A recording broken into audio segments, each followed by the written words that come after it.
and this is Writer's Voices with Monica and Caroline. I'm your host, Monica Hadley, and my mother and co-host Caroline Kilborn is not with us today, but will be back with us next week on Writer's Voices. Now, today we have an author who has written a book that seems to me, we'll find out a little more about it, but it's probably very much, the topic is very much close to her own career path, and I have a feeling that there's a lot about the business and particularly the sportswear industry that reflects what really goes on out there. So it's kind of like, John Grisham writing about what happens in a law firm. We have Shaz Kahng, who was here we go. That she has led teams in a few male-dominated industries. She's a retail apparel chief executive who has previously worked as a research scientist, a global consulting partner, a builder of e-businesses, and a brand strategist, and sounds a lot like her heroine in this book. Shaz was one of a handful of female senior executives at Nike. She also ran Lucy Activewear and made the company profitable for the first time in history. She graduated from Cornell University and has an MBA from the Wharton School. Shaz lives in San Francisco with her husband and twin daughters, and the title of the book is The Closer, Ceiling Smashers Book 1. Welcome to Writer's Voices, Shaz. Thanks, Monica. I'm really happy to be here. So, by the fact that this book says book 1 on it, I'm guessing that you have a whole series lined up. Is that true? Yes, that is true. Part of it is because the first draft of my book was about 185,000 words, and I realized that was way too long for one book. So there was a lot that I had to cut out. But I focused primarily on the protagonist, Vivian Lee, and then in the second book, I plan on focusing a little more on her Ceiling Smasher Society co-founders. Okay. So when you started writing this book, were you were working full-time in the industry at that point? I was working full-time, and then I shifted to, I actually took a break of about 4 or 5 months, and then I started working part-time. And what made you decide to write a book? Really two things. I think frustration and admiration. So on the frustration side, I was reading so many fiction books where if there was a successful, smart female leader, she was portrayed as, evil or diabolical or trying to ruin the careers of other women, or she was just completely neurotic in her personal life. And that frustrated me. And on the admiration side, there's so many really great women that I know who are talented, who are smart, who are positive role models, and I wanted to write this book for them and present a character that was interesting but, still highly capable, highly talented, and was able to lead others with integrity. So essentially you were looking for books that women who were successful in their career could find themselves in a positive way, and they didn't exist. Right, absolutely. and I looked at, there's so many, other great books where there are male leaders, and, those leaders are smart and successful and unapologetically so. They don't have to have anything, really disastrous happen in their personal life, or they're not portrayed as, evil people. So I just thought, why don't we afford the same opportunity to a female leader? Yeah, successful women in literature and movies always get punished, don't they? They do. I don't know why that is, but I think people have this notion that a female leader is only interesting if, she's successful, but then she has to pay the price in some way. And I feel like there's a stereotype that's been, it's been around for so long, and I just wanted to write something fresh. Right. And why did you decide to set it in the sportswear industry? Well, I, have a lot of experience in the industry, having been a senior executive at Nike and led a company called Lucy Activewear. And there's just, it's an industry that is, I think, a bit secretive, and a lot of people don't really, get to kind of peek behind the curtain and understand how business is done in that industry and how people interact. And there were just so many interesting things, small idiosyncrasies about the industry that I thought they were funny, and I wanted to bring them to life. Like an example is when people meet you in the sports industry, especially in footwear, they don't make eye contact. They immediately look down at your shoes. And they see what shoes you're wearing, and if it's the brand of shoes that they're working for, then they're happy. And if it's an updated model, they're happy. If it's limited edition, they're even more impressed. And then they will make eye contact with you and talk to you. And I found that to be the most unusual ritual when I started working in the industry. I've never seen that anywhere else, so I just thought that was really funny. Why were you drawn to that industry in your career? I love sports. I love the idea of, achieving greatness by just, working hard and using your talents. And I also kind of assumed that teamwork would be strong in the industry, and I assumed that it would be a meritocracy. So those were the kind of key reasons. And when you say I assumed, did you find otherwise? I found the culture can be very tough. It's, obviously a very male-dominated industry, and it's an industry where connections run very, very deep. People have worked for a company for 20 to 25 years, and there's just so many intricacies. Like this guy's wife was, the sister of this other executive, and this other guy has hired his 3 children to work in the company, and you almost don't even realize how intertwined people are, and all of these complicated connections until you actually get into a company and you just see, wow, people are either related to each other or were married to each other or something, or went to college together. It was really interesting. Or went to college together. Absolutely, that was a big thing. Yeah, they went to college together, and some people, said, "Oh, I hired this guy because he went to my alma mater," and didn't really talk much about this person has the skills that are necessary for this job. It was more like, "Oh, yeah, he's a good guy because he went to my school." So, do you think that's more common in the sportswear industry than in other industries? I observed that there was a high level of that. I think there's that kind of practice to some degree in every industry, but I found it to be a little bit more pronounced. Because I've had some experience with private equity groups, and I will say that each group seemed to have the majority of their partners and associates be from the same school. Yeah, you're absolutely right, Monica. I was actually just thinking, okay, like private equity, banking, you do see a lot of clustering around certain schools. Yeah, say, okay, this is the Penn group, this is the Harvard group, this is the Wharton group, this is... Right. Now, have you gotten any flack for sort of divulging the inside secrets of this industry? Not yet, because the book was just released this week. Okay. So I think I still have a lot of people who are just starting to read the book, which I'm definitely interested to hear the feedback. But I did have beta readers that I used who are executives, and they said they felt I captured the industry extremely accurately, and also they felt the book is a little bit long, and I tried to make the chapters short, and I tried to make the action happen quickly, and I was pleased that everybody so far has said it's been a really fast read. I think so, yeah, especially once she gets to Portland. Yeah, that's kind of when the whole story really takes off, her journey really takes off, and then once she's there, there's just so much being thrown at her. So, I think I was able to kind of keep the pace up. Now, have you lived in Portland? I have. I lived there for 6 years. So you've got the details are very fresh for you, and I've only been to Portland once, but I recognized some of the things that you talk about in there. Yeah, it's a great city. I really enjoyed it, and I met so many just amazing people there and made, just lifelong friends.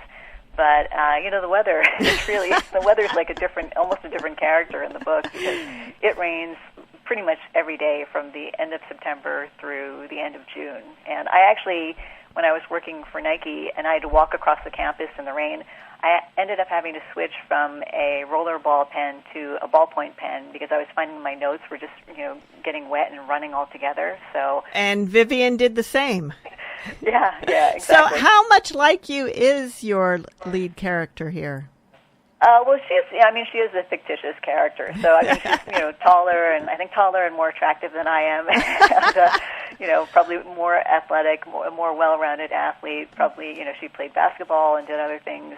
Although, I also enjoy doing a lot of athletic pursuits. I think her... Maybe I should ask your husband this question. Yes, that would be actually, I'd really be interested to hear his response. I think, Vivian is probably a little bit more patient and a little bit more naive than I am. I think I tried to portray her as someone who was successful, but, thrown into a really challenging and new and tough environment. She really... she really trusts people, and I do to a certain degree, but, I'm a New Yorker originally, so I always have a little bit of skepticism. Well, I did find as I was reading it that the fact that she continued to sort of give the benefit of the doubt to people that had already shown her that they weren't on her side, I kind of wondered about that. It's like, why isn't she more on guard against these guys? Right. Yeah, and that was just, I think, and I base that off of just observations I've made of, sometimes of myself and other colleagues, but, you just think, okay, this person's really going to turn it around, or, I'll give them another chance. And, I think Vivian is much more patient with people than I am, probably, and she just always assumes the best. And one of the most important things for me in writing the character was that I wanted to have somebody who maintains their integrity and, ultimately succeeds with that integrity in place. And even though people were doing things to her that in the story that, were really, just questionable or just really terrible pretty things. Bad. Yeah. I mean, on her trip to China, they basically slip her a Mickey. That's kind of rotten. Mm-hmm. Mm-hmm. But I think in her case, when things like that happen, and if you're in a male-dominated environment, and if you're the only woman and something happens like that, and you immediately, go to the boss and say, "Oh, this happened. These guys did this to me," you're just going to be ridiculed. And I think, her approach is just, stay strong and just, kind of move on with things and don't let it appear that, it really bothered her too much. But, she does internalize a lot of things. So how long was the writing of this book? You said it was 185,000 pages originally. How many pages did it end up to be? It was 185,000 words. Not pages, I actually cut words. it down to 145,000 words. Okay. And so the page count is 485. But I wrote it in 10 months, which... Whoa! Yeah, it seemed pretty quick to me, but, what was happening was, at that time, I was, taking care of my daughters and, working part-time, and I just, I felt like I outlined the story, and I said, I just really need to get this written, and so I did a pretty detailed outline of the story totally, and then what I would do is I'd take each chapter and kind of outline the key plot points in that chapter, and then I carry that piece of paper around with me, and then, when my daughters were napping or, asleep for the night, I would sit down and, with my laptop, and I would, basically just write for a couple of hours, or sometimes, 2 or 3, and so I basically wrote a chapter a week, and that was, a 10-month process. And then when I got to the end of the 10 months, I realized that I needed to get it edited, so I hired an editor, and then, while I was working, I went through the editing process, and that was extremely painful. But, I had a great editor who was also just really a really supportive writing coach, and she just gave me a ton of, great tips. I learned so much about the process of writing from her, so that was really great. But it was, a 2.5-year editing process. Okay, yes, I can understand that. Did you make a lot of, during that editing process, were there any major changes? Did you cut out characters, add characters, change the plot in any way, or was it just a word choice? I did make some changes, and I sped some things up. I mean, I made the mistake that a lot of first-time writers do, which is you give too much backstory in the first chapter, and I'm sure, you experience this also, but, you write something and you really love it, and you feel like, oh, this passage or this, plot device, I've got to keep it in. And, my editor was pretty tough, and she was like, you got to cut this out. And also she recommended a book that was extremely helpful called The First 50 Pages by Jeff, I don't know how it's pronounced, Gurka or Jerka, but that was a really helpful book. And what I ended up doing was I shortened a lot of the chapters, and I made more action happen within each chapter. And actually, the inciting incident for the story I had happen at the end of the first chapter. So my original page count for the first chapter was like over 90 pages, and I think I ended up making the first chapter 15 pages. That's a lot of cutting. Yeah. So wow. It was a long process. You're listening to Writers' Voices with Monica and Caroline, and our guest today is Shaz Kahng, author of The Closer, which is book 1 in the Ceiling Smashers.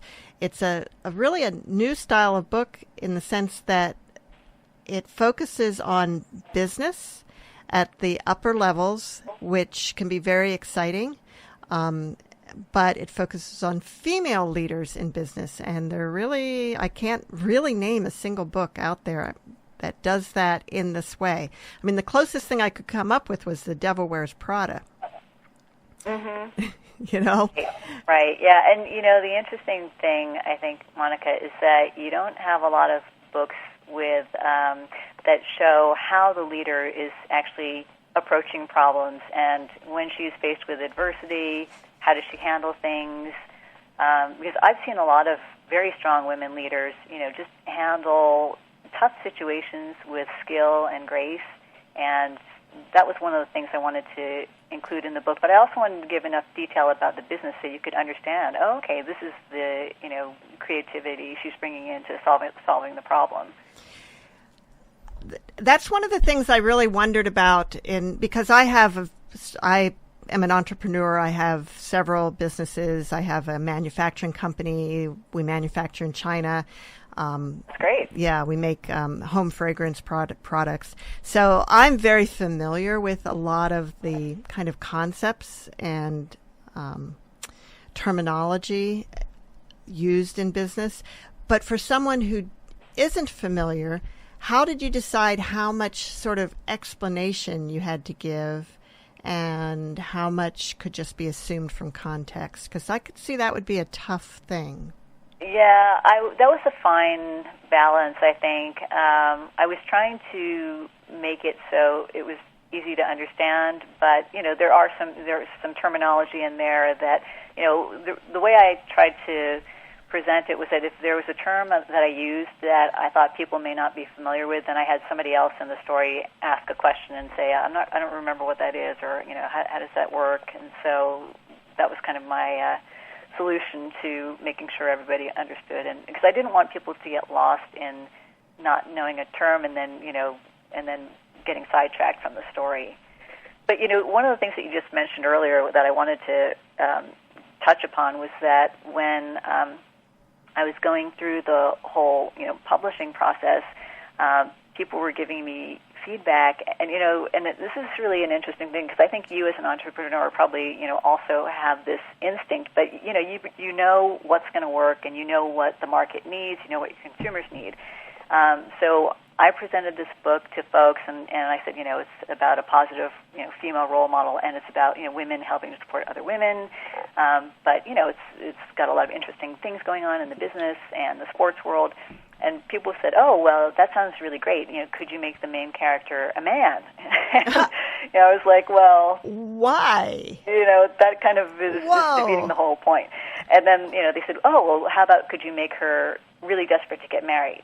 Or do you make her really obsessed with shoes? And, then I would say, well, she works in a sports company, so she's not actually walking around with high heels and things like that. And I said also, all of those things have already been written. I'm trying to, present something fresh that people haven't seen before. So, I really had to just follow my own instincts and say, I think this is the kind of book that, women are starved for, because there's nothing out there that exists like this. And, I'd like to fill that void. That must have been really frustrating to have people come back and say, oh, you should make the main character a man. I mean, I would just want to wring their necks. I know. I was shocked.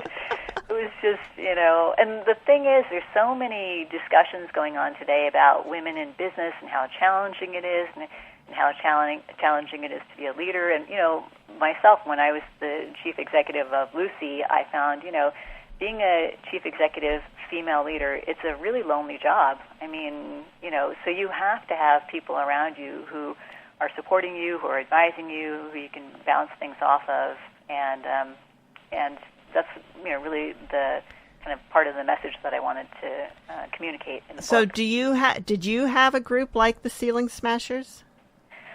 I did. I mean, I have a group of friends from business school, and also just women that I've met through networking and business events that I could call up and say, hey, we're using this approach to solve this problem, and here's what I think might be an issue with that. What do you think? And I'd be able to bounce things off of people. The other thing I think that's really important is just having somebody who's got a similar experience, so they can, just even give you empathy and say, yeah, that sucks. Yeah. Or that's really unreasonable what the board is asking, and so just, sometimes being able to have your difficulties acknowledged by somebody makes them somewhat easier to deal with. You're listening to Writers' Voices with Monica and Caroline, and our guest today is Shaz Kahng, author of The Closer. Shaz, why don't you read a little bit from the book so our listeners can get an idea of what this book is really like? Okay, sure. So this is the chapter when Vivian has already come to Portland to join this company called Smart Sports. So it's Chapter 8, First Impressions. One evening later that week, Vivian attended a sports industry function at the prestigious Mac Club in Portland. It was the one time executives from competing companies came together to celebrate the greatest sports moments from the past year and the greatest achievements in the business. Insiders viewed it as the Oscar night of the sports industry, and it was a great way to see the most successful product launches across competitors. Executives from Nike, Adidas, Columbia, Smart Sports, and Under Armour, as well as other brands, were all in attendance. Vivian found her way to the Mac Club and stepped into the grand ballroom. It was a massive cream-colored room with many windows, softly lit with crystal chandeliers and candelabras placed all around. Rather than blend in with the dark business suits, Vivian wore a tasteful red dress and 3-inch heels. She looked around. Not only did she not know a single soul in the crowd, but she was the only woman there, at least the only female executive. Being an unknown was foreign to her. At SCP, everyone knew her, if not personally, then by reputation. At company events, she was always surrounded by people eager to speak with her. Some mornings, she'd walk into the elevator, and a new employee would say, "TC, you don't know me, but I've heard about you, and I wanted to introduce myself." And they'd shake her hand as if they were meeting a celebrity. For the first time in a long time, Vivian Lee was in a professional setting where she felt completely anonymous. Liberating, but at the same time, a bit daunting. She sauntered over to the bar, aware that her mere presence as a woman was catching glances from around the room. Clusters of men chatted loudly, drinks in hand, slapping each other on the back. The bartender asked, "Are you Michelle Wee?" Vivian laughed. "No, I play golf, but not that well." A voice behind her said, "Well, hello. It's nice to see a pretty face in this crowd. How do you like the Mac Club?" She turned. The voice came from a 50-ish guy with salt and pepper hair. "Hello, it's my first time here. Looks like a beautiful club. By the way, what does MAC Club stand for?" Multnomah Athletic Club. "So it's called the Multnomah Athletic Club? That's funny," Vivian snorted. "I guess it is a bit silly," the man chuckled. "My name's Stevie. Are you involved in organizing this event?" "No, Stevie, I'm here for work." "Oh, then you must be with the catering staff." It was half question, half statement. Vivian blinked for a second. "What Was this guy for real? Even though this was the sports industry, was it that hard to believe that a woman attending this business function was not there to serve the food? Judging from his expression, Stevie was in earnest. What a chauvinistic dope. She couldn't wait to share this story with her Ceiling Smashers friends. First, she decided to have a little fun with it. Why, yes, I am with the catering staff. In fact, I'm responsible for that canapé you're eating right now. Those goat cheese crumbles were my idea. Like it? It's delicious. Nice job, Stevie smiled. You know, I have a huge loft downtown, and I host lots of social events. Anyone who's anyone in this town knows about my parties. Since I'm a single guy, I always hire a caterer. Perhaps I should get your number so I can hire you. What, so now he was hitting on her? Best to cut the conversation off. I'm sure your parties must be fun. Listen, Stevie, I need to make sure the hors d'oeuvres are coming out of the kitchen all right. Would you please excuse me? Oh, of course. I understand. We'll talk more later. I'll come look for you. Vivian disappeared into the crowd, losing Stevie. She resolved to quickly start building new business relationships. She saw Steele Hamilton, the smart sports CMO, speaking to someone intently. Although she caught his eye, he gave a brief wave and turned back to his buddy. A clear signal Steele did not want her to come over. Over in the corner was a group of 5 guys engaged in animated discussion. They seemed jovial, so Vivian summoned up the courage to work her way into the group, smiling and saying hello. The men greeted her, then finished up the topic at hand, and reached a lull in the conversation. One of them asked, "What company are you with?" "I'm a new employee at Smart Sports." After a brief chat about her being new to Portland, to Vivian's horror, the guys moved on to the topic of football. Not American football, but European soccer. She was not a footballer and had little to add, so she listened politely and nodded. It was like they were speaking Swahili. She came over to converse with the men and now did not have a single thing to say. Awkward. Finally, the guys tired of soccer and the topic turned, thankfully, to work. One of the biggest puzzles for us has been understanding our consumer base. We have difficulty analyzing their spending patterns so we can plan our line better, a bald guy said in a clipped accent to the clean-cut guy next to him. After a few weak suggestions from the others, Vivian took a deep breath and said, "Have you considered conducting consumer segmentation based on specific purchase drivers, then overlaying psychographic and demographic data? Once you have enough data by segment, you can plug it into an algorithm using a neural network that will give tremendous predictive ability about buying preferences." There was a moment of confused silence as everyone stared blankly at her. She was merely doing what came naturally to most consultants, solving a problem. Vivian couldn't help it. It was her nature. Someone who had moments ago joined the group laughed. "How would you know about something like that? Did you overhear someone else say that?" Phoebe. Vivian chuckled. "Actually, I was a partner at a consulting firm for a while. I developed that technique for one of our clients, the Victoria's Secret catalog. I'm sure you guys have heard of it." Dumbfounded, Stevie leaned in and took a closer look at the small lettering on Vivian's name badge, which indicated that she worked for Smart Sports. "You mean the goat cheese canopies weren't your idea?" The other guys just stood there, looking mystified by Stevie's question. "Ah, Vivian, there you are," a voice called out. "I see you're hanging out with the Audi crowd," said Malcolm. "Looks like our German friends have met our new president, Vivian Lee." She let out a small sigh. Finally, she was in the company of someone she knew. She and Malcolm exchanged hugs. The guys from Adidas snapped to attention, stepped back a bit, and stood up straighter to greet Malcolm Smart. Stevie said, "Vivian here was just mentioning that she used to work in consulting." "Yes, Strategic Consulting Partners, youngest partner in its history." "Really? I've heard that to become a partner there, you not only have to come up with great ideas, but you have to bring in a lot of new clients. Did you sell a lot of work?" another asked. "Well, yeah, I sold a bit." Vivian drew back, blushing. Now she was the center of attention. "Are you kidding? Her nickname at the firm was the Closer. What do you think? Vivian sold more work than most senior partners. Kicking ass." Alex Smart joined the group, bumping fists with the guys. An audible gasp escaped from one of the guys. "Oh, my God. You're TC?" he asked nearly in a whisper. "My brother works in the SCP Frankfurt office. I've heard stories about you, like the one about a senior partner having a heart attack in the middle of a client presentation, and you saved his life and sold the project too, and it was like your second week on the job." "Try second day," Malcolm said. How did Malcolm and Alex even know about her nickname or the origin story? Clearly they had done their homework before hiring her. Suddenly, the air around them was buzzing as the swarm of men surrounding Vivian grew exponentially. She felt like a bare light bulb on a hot summer evening, being bombarded by excited, clinging flies. questions were being flung at her from all sides. Out of the corner of her eye, she noticed Duncan, Johnny O, and Steele huddled together at the bar, watching her. Duncan was giving her a salacious look. The three of them lowered their heads together. Somehow, she suspected they were talking about her, and it unnerved her. That was Shaz Kahng reading from The Closer. So,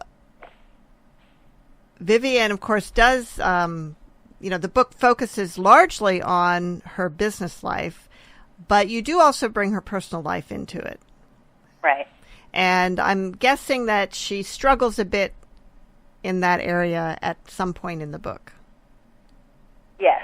In the beginning of the book, she has a fiancé, and then he ends up staying in New York, working in banking, and she makes her move to Portland, and they decide to just have a long-distance relationship or a long-distance engagement up until the point where, they plan the wedding and get married.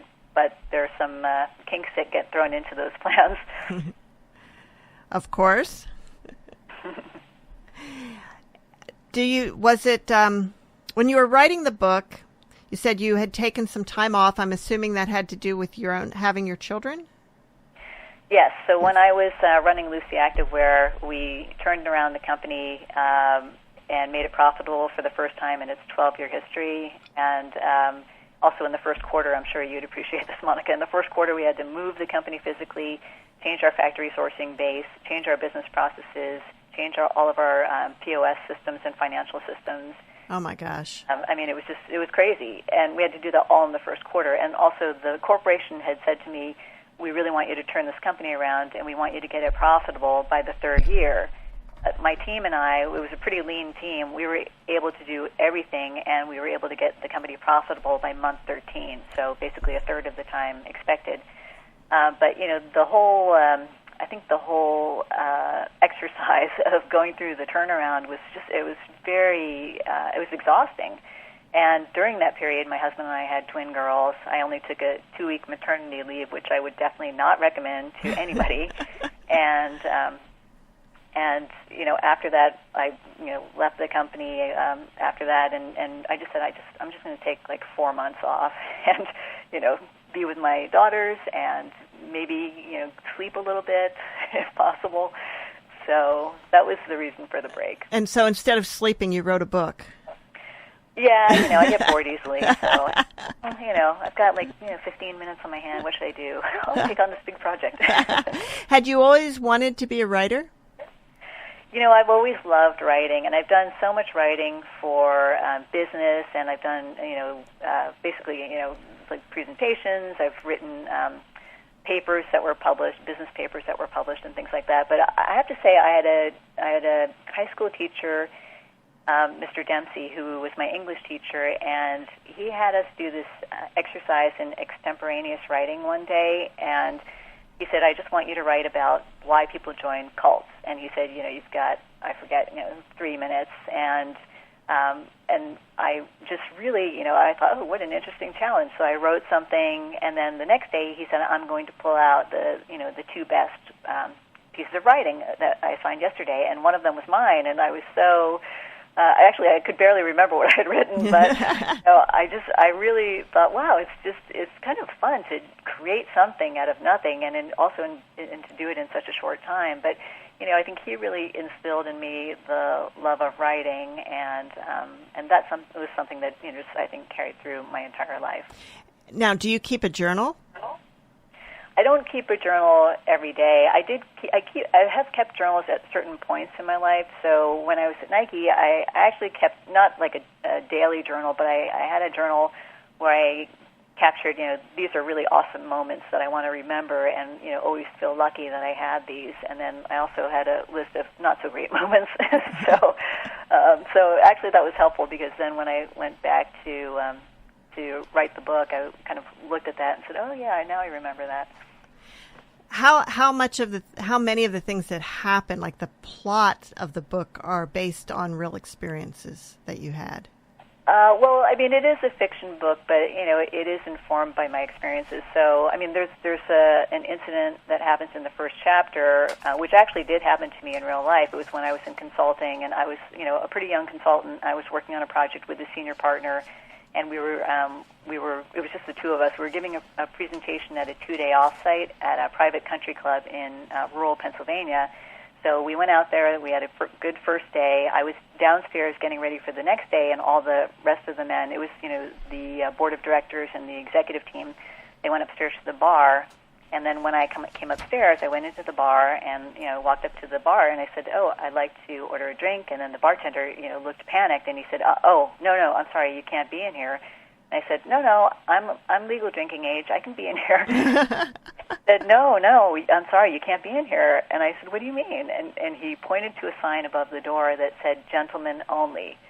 And I said, you're kidding. That is not an antique. This is the 90s. I said, that's not an antique?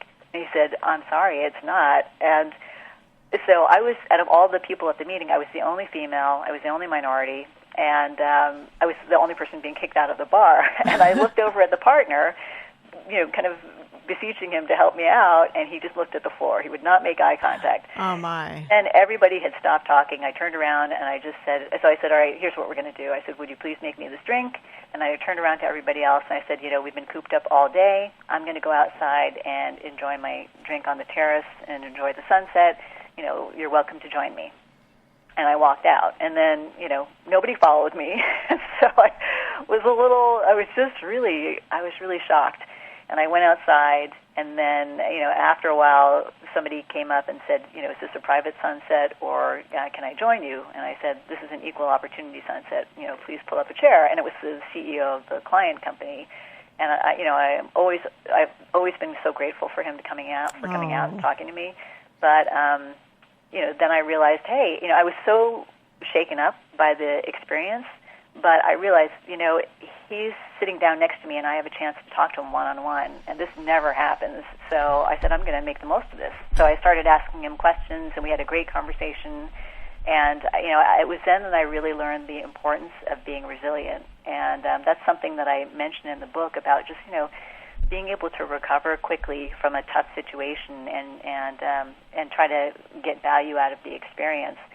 So we had a great conversation. Then everybody else came out onto the terrace, and then the next day, the CEO stopped the meeting, and he said, I want to stop here. I want to confer with my consultant. And the partner ran over to him. And he said, no, actually, I want to talk to Shaz alone. And I thought, oh, no, I'm being singled out again, This is a good thing. So I thought, am I in trouble? And then I went over there, and he said, we had this really great discussion about my leadership style and the culture that I want to have in this company. Based on what you know of my intent, will these recommendations work the way they're laid out, or what do we need to change? And I said, I think we need to change these things to make them work. And, it was just a great experience because I felt like I was, just a young consultant, but I felt like this CEO is really listening to my ideas, and I wouldn't have had that opportunity if I didn't have that conversation with him the day before. Which you wouldn't have had if you hadn't been kicked out of the bar for being a woman. That's right. So that's what's called taking lemons and making lemonade. Absolutely. So, I think, what I tried to do in the book, and also what I've just tried to practice in my regular business life is, when you're thrown a curveball like that, just, figure out a way to recover and rise above it and, find humor in it, or, make the experience a good learning experience, or figure out how you can turn it to your advantage. So, Shaz, you mentioned that you were also the only minority at that meeting. You were born in the U.S., but your parents came from Korea and Japan. How has that cultural influence impacted your success as a business leader? It's been interesting. I think people are very surprised, especially, I when I was, earlier in my career, even though I was, at a senior position, I looked really young. And so, when people were like, oh, this person is coming over and they're this expert, and they would be shocked sometimes when they would meet me. And this actually even happened in Japan, which, is an Asian country. I was working on a project and they said, oh, our expert Shaz Kahng is going to come over and help us. And I was going to be working with this senior level group of executives from one of the biggest retailers there. And the day I arrived, I happened to walk into the room at the same time as a translator. So, we both look Asian and, relatively young. And I sat down, and the person in charge of the project said, oh, I'm going to stop the meeting here, and I'd like to introduce, Shaz Kahng, the expert from the U.S. And people, they just were shocked, and they were covering their mouths, and they're going, oh, Shaz Kahng, and pointing at me. And I thought, this is not exactly the reception I was expecting. But obviously, they were not expecting a woman, and they weren't expecting, an Asian woman. So that was pretty, that was a surprise to me. And I just said, all right, you know what? In the next 30 seconds, I need to make these guys forget that I'm a woman and forget that I'm Asian, and I just want them to focus on the stuff that we're going to be working on this week. And so I got up, I started talking, I showed them a video, and then they immediately got engaged. So, I think sometimes, as a female Asian leader, it's not something you see very often, so you just have to get people to get over that hump and just, focus on what you're there to talk about. But one of the other things I did want to mention is that I wanted to portray a female Asian leader of strength. And one of the things that has bothered me is that a lot of times in literature, I feel like Asian Americans are portrayed, especially Asian women, are portrayed in one of only two ways. Either they're really meek and mild with, no opinions or no skills to speak of, or at the other end of the spectrum, they're portrayed as, the dragon lady and extremely aggressive. And I don't think there's been a balanced portrayal of an Asian female leader in literature so far. So that was one of the things I wanted to accomplish. Now, in the closer, you don't really focus on her being Asian very much.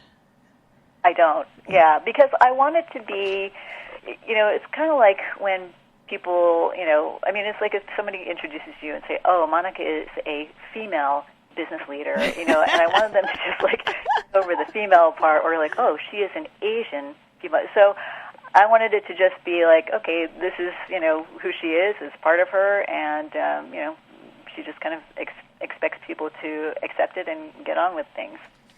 And the fact that you made her taller than an average woman, and certainly taller than the average Asian woman, what was your thinking behind that? Well, it's interesting because I have some friends that are really tall Asian women, and so when I was growing up, I was 5'7", so I was like relatively on the tall side. But I'm seeing a lot of much taller Asian women nowadays. But I think a part of it was, I always wanted to be a few inches taller. I thought, I'll make the character tall. And the other thing was I wanted her to be, pretty much at eye level with a lot of the guys that she was working with. And I wanted to remove that physical, obstacle of having somebody smaller. So how much do you think that actually impacts the ability of a woman to get ahead in the business world, being if she's petite? I think it can have an impact. I mean, I've been in many meetings where I'm the only female, or I may be one of two females, and what I notice is that, especially something I notice about women is that they don't like to take up a lot of space at the conference table, and guys just, they take up a lot of real estate. I'm like, when I sit down, I'm like, okay, I'm going to put my computer here, my laptop here, I'm going to put my notes over here, and my pens, my phone. So I actually spread out a bit, not obnoxiously slow, but I'm like, I take up the space that I'm allotted fully. And I think a lot of women are afraid to do that. But I think the other thing is if you're a woman who's, really petite, then you're always, looking up at people. And I think it does impact how some of the men view you. So I think it has an impact. And of course, if you're a larger woman and not just tall but also heavier, it sometimes can be difficult to be taken seriously as well. Yeah, and that was actually something I alluded to a little bit, because in the sports industry, you have a lot of people who are former athletes and people who really care about staying fit. So, there's a character in there who is actually obese, and I did observe that in real life, and and I've heard people making comments about a woman because she was just really overweight, and I thought this is probably the toughest arena if you are if you're a little overweight and you're a female and you're being judged by all these former jocks. It's really brutal. Yeah, and I feel like Vivian was a little judgmental of her for her weight, too. Yeah, I think so, because, one of the things that Vivian, I think, was something that was so kind of integral to her character was, staying fit and running and exercising and being athletic, playing basketball and all this stuff. And I think her confusion was that, okay, I assume that if somebody is working for a sports company, they love athletics or sports, and they, it's something that's part of their life every day. And so that was why she was. I think she just couldn't quite understand why this one character was the way she was physically, and so she was. Yeah, I mean, I agree. She was a little bit too critical. But she got a little better understanding of how she got there, and then I think she softened up towards her. Became a little less judgmental. Yeah. I mean, I think she really tried to figure out, okay, how can I help this person? And I think she waited until the person said, this is, my goal. I want to get in better shape. And then once that signal was given, I think she felt it was okay to step in and offer some help. Now, did you write this book thinking that women who read it can learn from it ways to deal with situations that they see in the workplace? Yes, absolutely. Because I don't think I've, one of the things I do a lot of is I do a lot of mentoring, and I was actually speaking last year at two luncheons. They're back to back. One was to C-level executive women, and the other was to middle level managers who are kind of up and coming, talented women. And the thing that was so surprising to me was that they were asking almost the identical questions. And they were asking, if you're in a situation in this meeting and this happens, how would you handle it? Or how would you recommend that, I handle this? Or if you're dealing with this, person who reports to you and they're not showing respect or they're not doing this, how would you handle that? And so my hope was, and they said, is there a book that just, has some of these examples written down? And I said, well, not that I can think of, but hopefully one of the side benefits of reading The Closer is that people will see an example of a woman dealing with a situation in a creative way and a strong way, and they'll get inspiration from that, and they'll be able to use that in their own business practice. It's funny because one of my managers, who's a woman, is having some difficulty with two of her subordinates who really are not respectful, and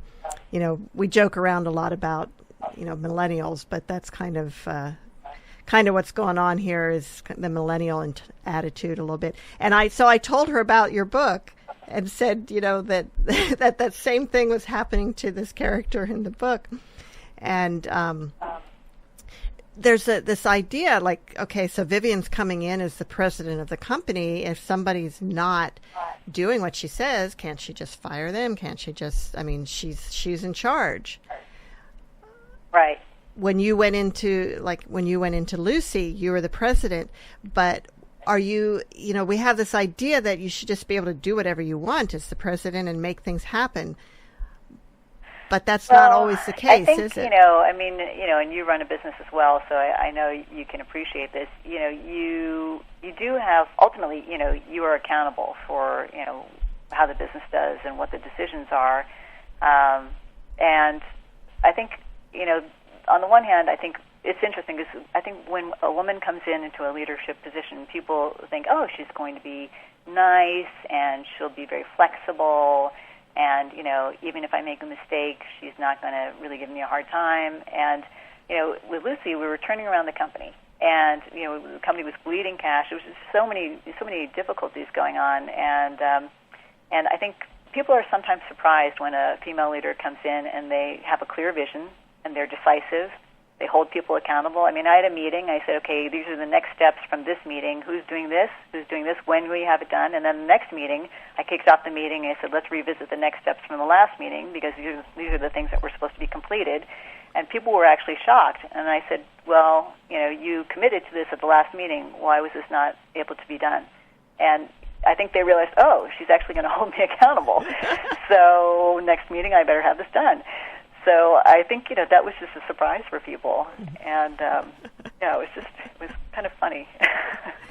You're listening to Writers' Voices. Our guest today is Shaz Kahng, author of The Closer, Book 1 of the Ceiling Smashers. Now, Shaz, have you written Book 2?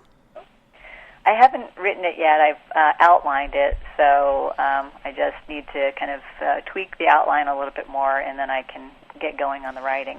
Now, it sounds like you do a fairly complete outline. Do you know exactly where the book is going and when you start? And did it change at all? Did anything surprise you along the way? Yeah, I know pretty much the arc of the story and the key plot points, but sometimes, when I'm writing, I think, this would be a really interesting challenge. Or, I'll read about something topical and I'll say, wow, what if that happened to this character and how would she deal with it? So I do try to incorporate, what's happening in the world in my writing and make sure that it's current. And, I think at the end of the book I was, there were some surprises. Actually, and one of the things, one of the readers just said to me the other day, they were like, wow, there's just so many, twists and turns and so many surprises. I wasn't expecting this to happen. And I think one of the things for me was sometimes you read a book and you're like, it's so formulaic. I know this is going to happen. This is a person that's going to get killed, blah, blah, blah. So I wanted it to be completely unexpected because that's how life is. That's true. And sometimes if you know exactly what's going to happen, it's harder to write it in a way that surprises the reader. Right. Whereas if you get surprised by what the characters do as you're writing, the reader's going to be surprised too. Absolutely. Yeah. And one of the things I didn't touch on a lot in this book that I plan to touch on a little bit more in the second book is just, and because this is so topical now, it's just like the whole subject of sexual harassment. And there was an experience that I had that I actually am planning to incorporate in the second book, which is I was traveling with this colleague, and I think it was in Boston or something. We were working at this hotel. We were going to give a presentation the next day, and they were renovating the lobby, so we couldn't work in the lobby. So we found this little alcove to work in, and and then the security guard came, and he said, the people in the hall are saying it's a little too noisy. Can you go somewhere else and work? So my colleague said, oh, well, why don't we work in your room? And I kind of felt uneasy about that, and I thought, I don't know if that's a great idea. And I said, all right, well, we only have a little bit more left to do, so we'll work in my room, and we're going to prop the door open. So I propped the door open, really, with a really large garbage can. And we finished up the work, and then this guy, he kind of went and laid on the bed, and he said, okay, I'm going to just hang out more. I said, no, we finished the work, it's time for you to go. And he's like, well, you can just go about your stuff, and I just want to hang out and watch you. And I said, what? He said, I want to watch you get ready for bed. And I was like, what? Number one, no. Number two, creepy. So I was like, get out of here. And he's like, well, you have to make me get out. And I said, I don't want to, I don't want to hurt you, and I don't want to. And he started laughing. He said, oh, you're not going to hurt me. And I'm pretty strong, so I did something that really surprised him, which is I grabbed his ankles, yanked him off the bed, and I, swiftly dragged him out the door, kicked the garbage can aside, dragged him out the door, and then he was out in the hallway, and he said two things. He was like, ow, I hit my head, and wow, you're strong. But I closed the door, and then he knocked meekly. He said, I left my computer bag in there, so I threw the computer bag onto his stomach, and I was like, all right, meet me in the lobby tomorrow at 8. And I was like, don't ever do that again. And I don't recommend that for everybody, but in that situation, it worked for me. But I just, I think there are ways to handle those situations.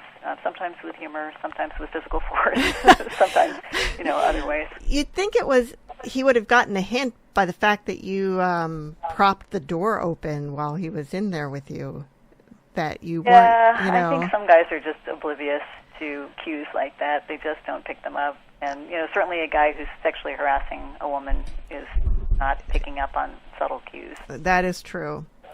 So, Shaz, just in the couple minutes we have left, let's talk about getting published. How did you, how's the book being published, and why did you decide to go that way? I decided to go the independent publishing route, and mainly because of speed and control. So I mentioned to you, I had sent the book out. I had a lot of requests for the manuscript, and then people came back with these very odd requests, and I didn't want to water down the story. And the other thing was, some people said, oh, this is a great story.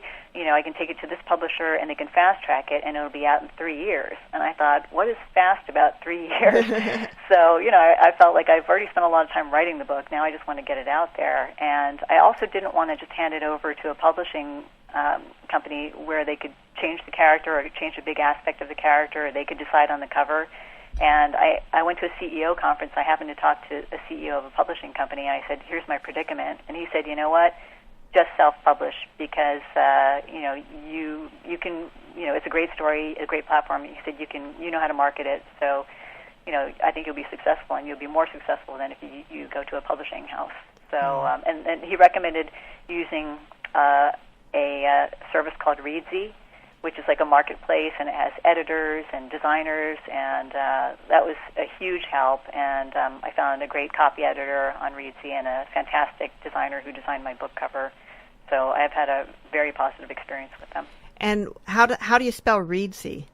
It's Reedsy. They're actually based in the UK, but they have people all over. And actually, the designer I used is based in Wales, but it was actually, with the time difference, it's actually very easy, because I would send him some notes at night, and then by the morning, he would have everything done. So it was great. Wow. The UK seems to have some really good platforms for self-publishing and independent publishing.